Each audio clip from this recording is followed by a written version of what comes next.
Ele é dentista, um belo dentista ali da região. É um cara muito bem, assim, tá fazendo um bom trabalho.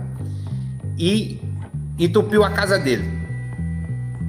Aí entupiu a casa dele, ele ligou pra mim e eu falei assim, se quiser eu pego uma máquina, vou com você aí, mas não seria o certo. Eu posso indicar alguém aí da sua cidade. Aí eu entrei no grupo, falei, amigo meu pessoal, assim, dentista na cidade, gostaria que alguém fosse atender ele. E foram. A pessoa também cobrou por metro. Isso tem 2 anos, se não me engano, 1 ano e meio, 2 anos. E foi cobrado 7 pau. Mas assim, você sabe quando a pessoa valoriza a própria profissão, consegue valorizar a profissão do próximo.